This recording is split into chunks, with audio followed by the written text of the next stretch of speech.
Hello, I'd like to talk to you today about setting your culture, your internal culture. Normally when we talk about culture, we talk about an organisational culture, a community culture, perhaps a church culture. But what about your internal culture? What about what goes on inside you, your world? Because all communities, all groups of people start with one, starts with you, starts with me. So let's talk about culture. And what I want to do is just propose to you that in your life you have a foundation for how you engage with the world. And that's made up of lots of experiences, all sorts of, it's informed by different things, conditioning, your environment, your heritage. So you have a foundation. And then what happens is, on top of that, you have interactions with the world, and this is where the culture aspect comes in. Because what happens is, you have values, beliefs, and agreements. VBA. So these are like building planks, if you like columns. And I'll use a different colour pen, I'll use green, because there's values, there's beliefs, and there's agreements. Let me just talk to those for a moment. Values. There are about 56 values recognised internationally, and Visual Capitalist has those on their website. You can have a look. But there are 20 core values that are universal, globally accepted. And those values are part of our culture. They're part of who we are as people. And they do vary from country to country for historical reasons and geographical reasons. But values, the core values that underpin society. So here they are, the 20 values. Next to those, we have beliefs. What do you believe to be true? What is your belief system?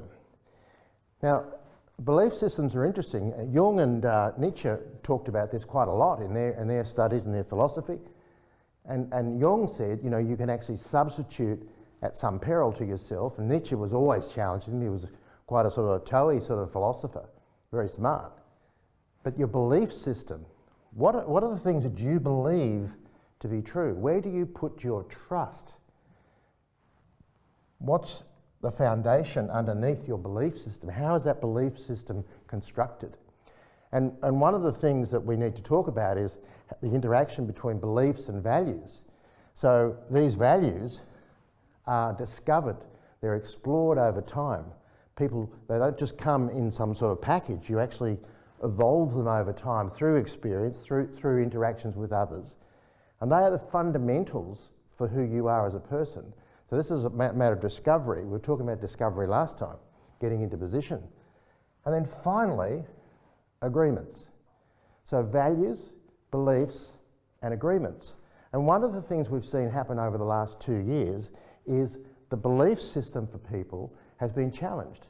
Because if your belief system is found to be wanting, if the things that you put your beliefs in don't hold out, then you can feel a sense of betrayal and you will feel at sea, you will feel not so stable in your life. And this is one of the fundamental things that's been going on, because the foundation that people have been standing on is being rocked. And Nietzsche was talking about this. He was saying that the road to nihilism is actually the destruction of a belief system and throwing out that belief system and actually then making, say, government the god. So this belief, this challenge to beliefs and this substitution of what you can believe in on the fly can be very disruptive to people. And that's one of the things we've seen in the last 2 years. So our values, our beliefs, and then finally our agreements. When I say agreements, I mean private agreements and public agreements. So a private agreement would be what I decide within myself privately, what I agree with myself. And this is an iterative, organic process. It doesn't just happen in nice, clean chunks. It's ongoing. So what am I doing here? Well, am I agreeing that I might commit to something or support something or be loyal to something, hold something out as worthwhile? Because beliefs and values, particularly values, is about what you consider to be worthwhile, what is of merit to you.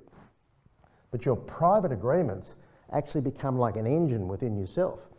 Then what happens is you have public agreements. So public agreements, what we will agree as people, our social mores, our patterns, what we'll actually agree to do, and that's enforced sometime by laws. But agreements, private and public. So now what happens is we have a foundation here and we have values, beliefs and agreements working together, interacting with each other as a structure, as a framework, if you like, for engaging with culture and society and those around about us. I'll be back in just a moment to explain how that works.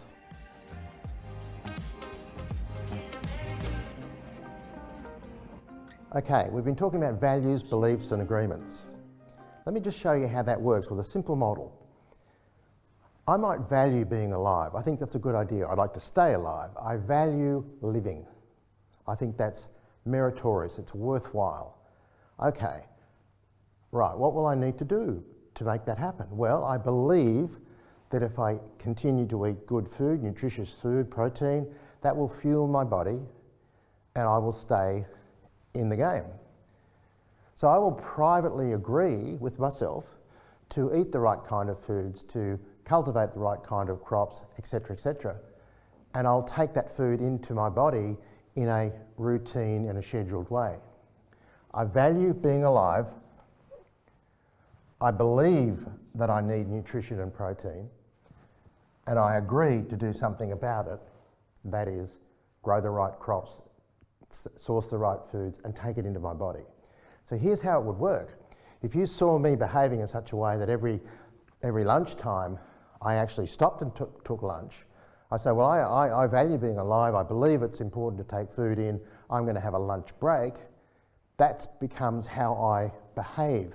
So what we talked about before, a foundation, here we are, we had the foundation before, underpinning values, beliefs and agreements. Now what we have is a platform for behaviour. So when people behave in a community, when people behave in a company or a church or an organisation or in a family, when they behave, the behaviours are supported by an interactive set of values, beliefs and agreements. So in our family we behave like this. So when you walk into an organisation, people say, oh, it's the culture, this is the culture here, this is just the way it happens. No, it's not just the way it happens. The way it happens is because you have values, beliefs and agreements interacting, and this platform of behaviours is what comes from that.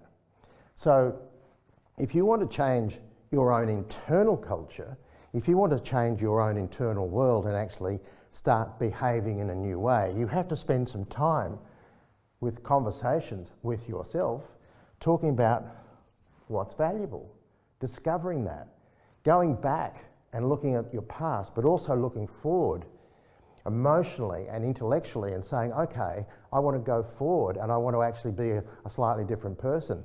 What are my values? What do I value? What is important to me? What do I consider worthwhile? What do I believe to be true? What do I believe to be true? What can I put my confidence and my trust in? And you can see how important this is and how this has been undermined in recent times. And therefore, what will I agree to do?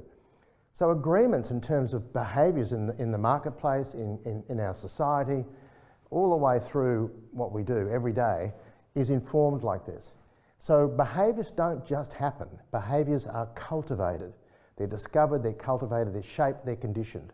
If you allow others to impose their values on you and set their belief system on you, and then start to dictate and condition what you do, your behaviours will be shaped, conditioned and directed by others and not by your own internal framework. So values, beliefs and agreements are really, really important for setting your culture. We're at a time in society and history, in social history, where we need people who have got a very firm foundation, a very firm and clear understanding of what is true and what is worth standing and fighting for.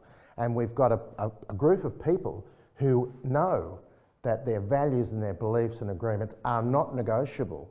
They can be discovered and perhaps refined and shaped over time, but they're not negotiable. They're not going to be imposed by other people, certainly not by some sort of clinical, bureaucratic, governmental force who have their interests in mind and not yours. So are we strong enough to stand for these things? Do we know who we are? Do we have these conversations? And then our behaviours will be shaped and expressed from that framework. So we have a platform, we have a values, beliefs, agreement system, and then we have a framework for interacting and dealing with our society. Thanks for watching.